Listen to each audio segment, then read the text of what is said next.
Sebagai pemuda yang dibesarkan dan dididik langsung oleh Rasulullah Sallallahu Alaihi Wasallam, Ali bin Abi Thalib tumbuh menjadi pria yang matang. Bertubuh kuat dan tegap, Ali kemudian menjadi pria yang perkasa dan tangguh, berkomitmen terhadap agama dan Rasul-Nya.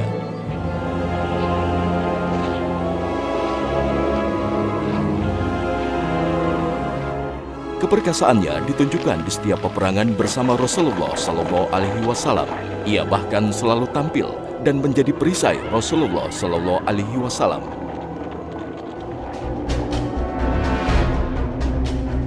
Perang Badar dan Uhud menjadi saksi keperkasaan Ali bin Abi Thalib. Akhriju ilayna syuja'anakum. Man antum? Ya Muhammad! أخرج إلينا نظراءنا من قومنا. انتظر أنت. عبيدة وأنا وعلي.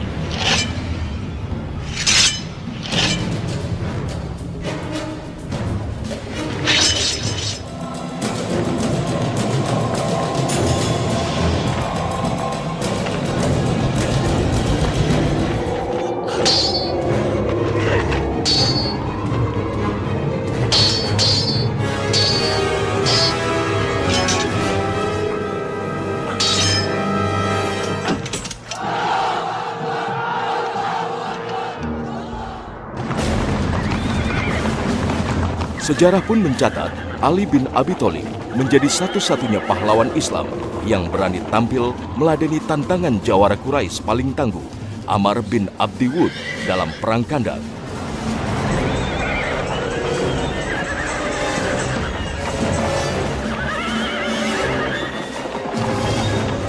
Inilah perang genting yang dihadapi kaum muslimin saat kota Madinah dikepung aliansi kaum Quraisy dan kaum Yahudi Madinah. ألا يوجد رجل بينكم يا محمد؟ لقد كان لي رأي بثباتكم وإيمانكم أكثر من هؤلاء. يا محمد، يقال إنك جئت مع نساء المدينة لملاقاتنا. ترى هل يوجد بينكم رجل يا محمد؟ ما الذي حل بجحيمكم وجنتكم هذه؟ هل يوجد بينكم من يستطيع إسكات صوت هذا الكافر؟ أيوجد بينكم من يستطيع أن يسكت صوت هذا الكافر؟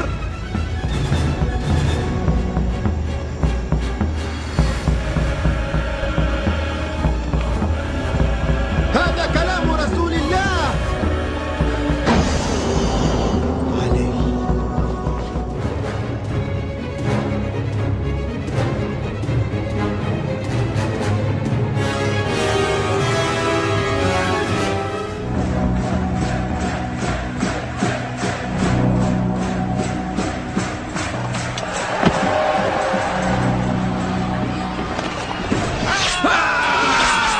Teriakan takbir Ali menutup kemenangan perang yang sempat membuat gentar kaum muslimin.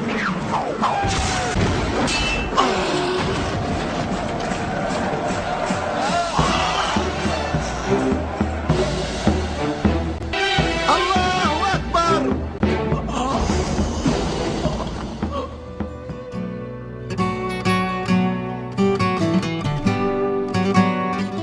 Dalam perang Khaybar, Nabi SAW menyampaikan kepada para sahabat, la'u'tiyanna rayah ghadan man yuhibbullaha wa rasulah wa yuhibbuhullahu wa rasuluh.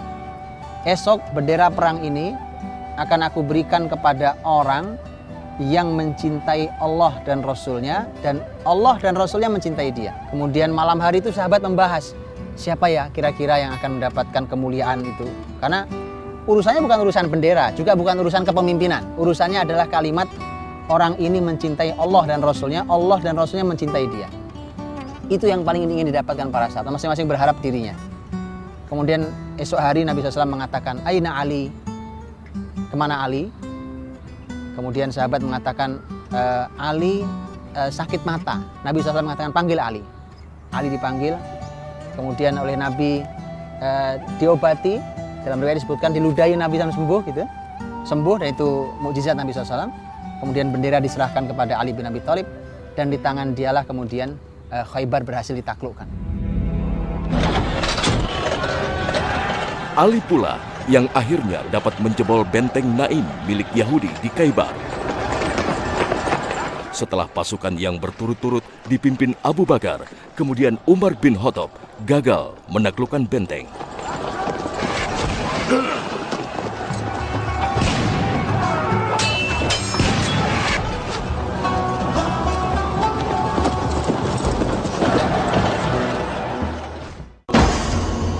يا حارث ألم تكن تطلب مبارزا ها أنا ذا علي بن أبي طالب ربيب محمد رسول الله.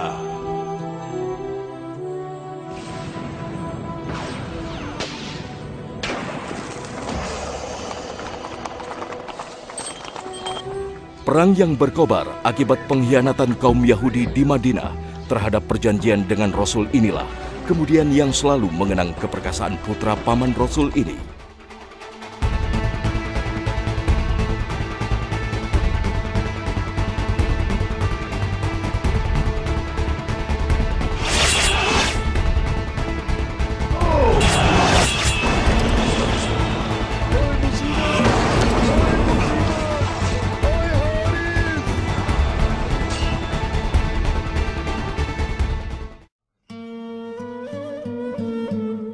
Pada tahun 11 Hijriah, bertepatan dengan tahun 632 Masehi, Rasulullah Shallallahu Alaihi Wasallam wafat. Kesedihan kaum muslimin tak bisa dibendung. Kaum muslimin seakan kehilangan induknya, hingga terjadi suksesi kepemimpinan di Sakifah yang sekaligus menandai pengangkatan Abu Bakar Siddiq sebagai khalifah pertama dalam Islam. Peristiwa Sakifah tak dihadiri keluarga Nabi, termasuk Ali bin Abi Thalib karena disibukkan dengan mengurus jenazah Rasulullah Shallallahu Alaihi Wasallam. Tapi masalahnya adalah bahwa zaman itu adalah zaman yang penuh dengan berbagai macam fitnah setelah terbunuhnya Khalifah Utsman.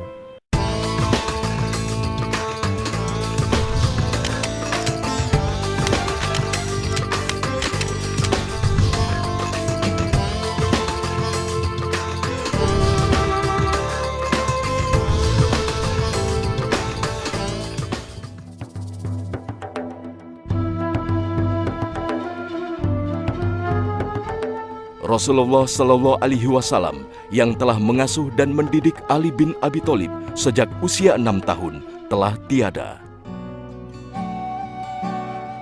Meski sempat mengguncang dirinya, peristiwa memilukan ini tak lantas membuat Ali bin Abi Thalib larut dalam kesedihan tak berujung.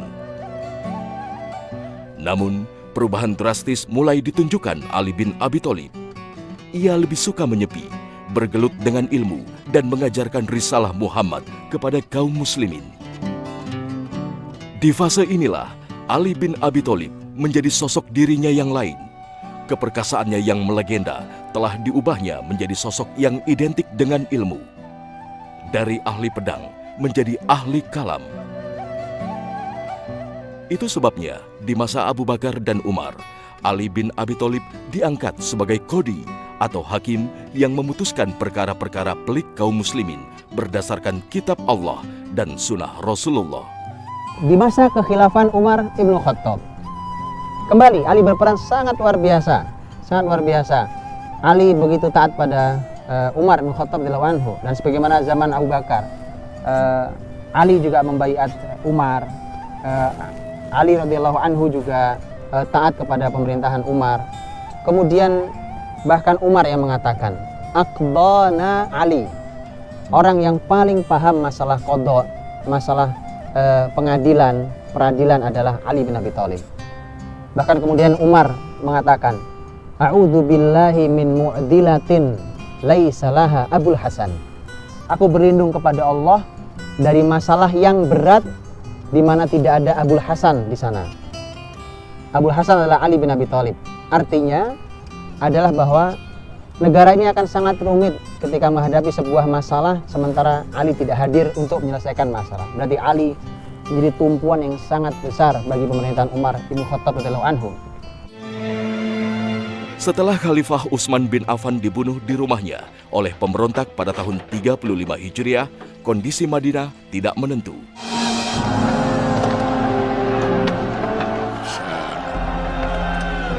Para pemberontak yang menuntut Utsman turun dari kekhalifahan dan akhirnya membunuhnya semakin memegang kendali.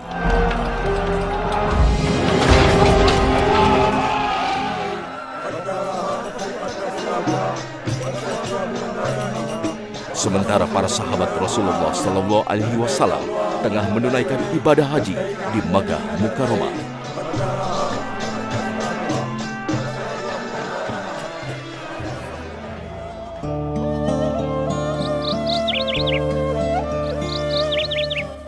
Kursi kekhalifahan pun kosong lebih dari sepekan.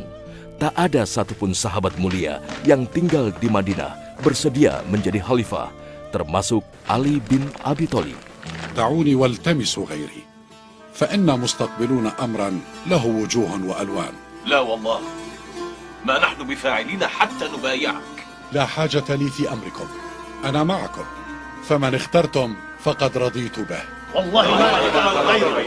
ألا فاعلموا أني إن أجبتكم ركبت بكم ما أعلم، وإن تتركوني فأنا كأحدكم، ولعلي أسمعكم وأطوعكم لمن وليتموه أمركم، وأنا لكم وزيرا خير لكم مني أميرا.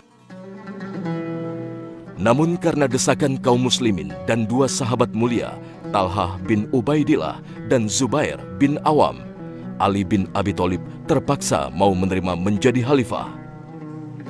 لا والله ما نحن بمفارقيك حتى نبايعك، فامدد يمينك نبايعك.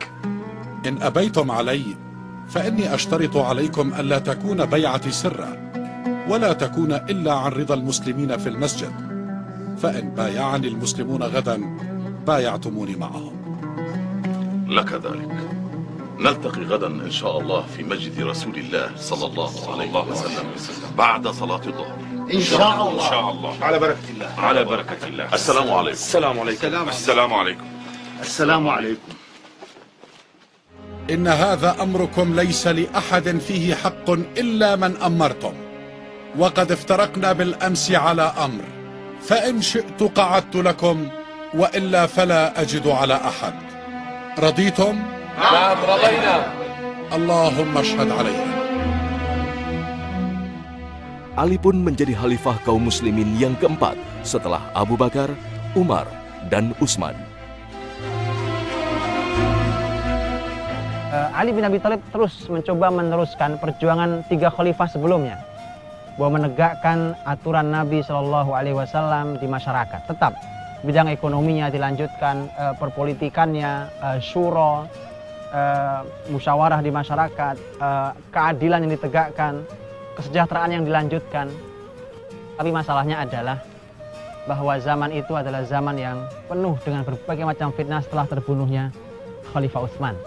Datang kepada Ali dan kemudian mengatakan, wahai Ali, dahulu ketika umat Islam dipimpin oleh Abu Bakar dan Umar, keadaannya damai, tentram, kompak, bersatu, saling tolong-menolong satu dengan yang lain.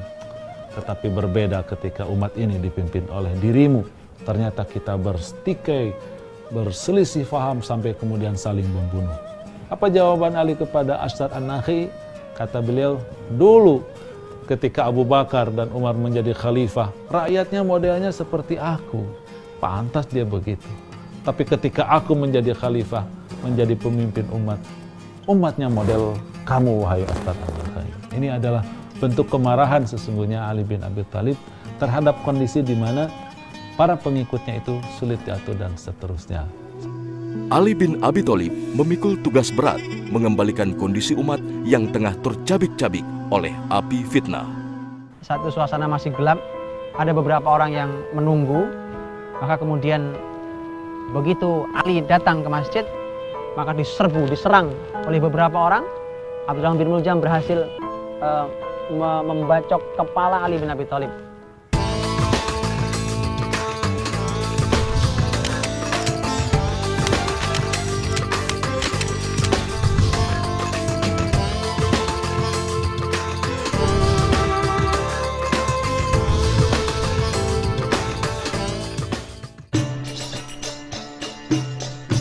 Ali bin Abi Thalib sebagai orang yang memiliki pribadi luhur, hasil didikan Rasulullah Sallallahu Alaihi Wasallam, akhirnya menjalani hidupnya sebagai khalifah. Ia menjunjung tinggi keadilan dan tetap memilih hidup sederhana seperti yang diajarkan Rasul dan diteladani Abu Bakar dan Umar. Nanti Ali saat jadi khalifah, dia ditanya orang, karena orang merasa heran. Ali itu punya baju, yang baju itu sering kali dia pakai. Kemudian orang bertanya, kenapa Anda suka sekali pakai pakaian ini? Ali mengatakan, kasani, khalili, wasadiqi, wasofiyi, Amirul Mukminin Umar. Ini pakaian yang memberi adalah teman baik saya, orang sangat dekat dengan saya, orang yang begitu tulus persaudaraannya dengan saya, Amirul Mukminin Umar bin Khattab radhiyallahu anhu. Jadi betapa Ali menjaga betul kenangan itu, bahkan sampai Ali nanti menjadi seorang pemimpin. Sebagai orang yang telah terdidik di keluarga Nabi, Ali pun membuat kebijakan-kebijakan baru. Kebijakan-kebijakan yang telah diubah di zaman Umar dan Utsman mulai dikembalikan seperti kebijakan di zaman Rasulullah dan Abu Bakar. Seperti pembagian ghanimah atau harta rampasan perang. Semua kaum muslimin terlepas dari sukunya mendapat bagian yang sama dari Khalifah Ali bin Abi Thalib. Namun ini pula yang ternyata memicu ketidakpuasan di kalangan tertentu. Masalah pun semakin kompleks, terutama setelah pihak Muawiyah, gubernur Damaskus, terus mendesak Ali untuk segera mengadili pembunuh Khalifah Utsman bin Affan. Rahimallahu Amiral Mu'minin. Laqad qutila mazluman. انظروا إلى قميصه الذي قتل فيه. إن دماءه تستصرخ نخوتكم لتثأروا له. إن دماءه تستصرخ نخوتكم لتثأروا له.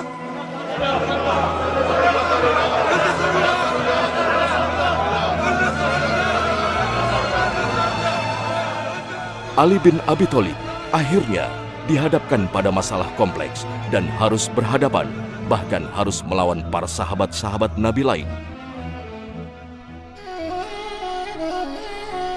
Ali pun terpaksa memindahkan pusat pemerintahannya di Kufah, Irak. Persoalan-persoalan ini pula yang akhirnya membuat Ali bin Abi Thalib terbunuh di Masjid Kufah pada bulan Ramadan tahun 40 Hijriah. Saat itu suasana masih gelap, ada beberapa orang yang menunggu, maka kemudian begitu Ali datang ke masjid, maka diserang oleh beberapa orang. Abdullah bin Muljam berhasil membacok kepala Ali bin Abi Thalib. أيها الناس الصلاة الصلاة.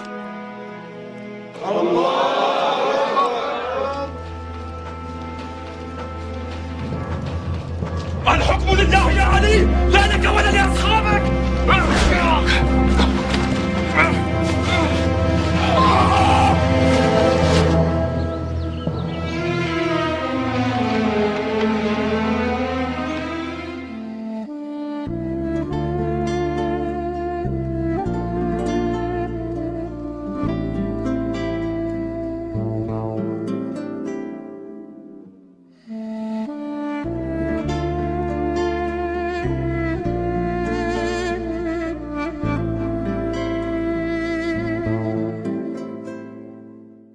Saat itu tanggal 21 Ramadan tahun 40 Hijriah, wafatlah manusia baik ini, orang istimewa ini, keluarga Nabi SAW, Ali bin Abi Thalib radhiyallahu anhu, dan kemudian dimakamkan dengan diurus jenazahnya oleh putra-putranya Hasan, Hussein, sampai kemudian dimakamkan. Dan Allah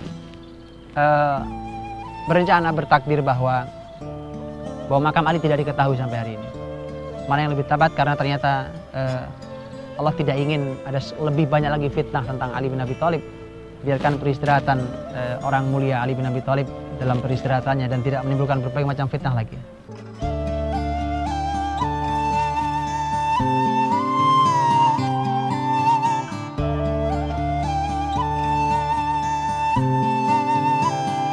Ali bin Abi Thalib telah wafat. Apa yang telah dilakukan untuk Islam dan kaum muslimin menjadi inspirasi bagi generasi-generasi setelahnya.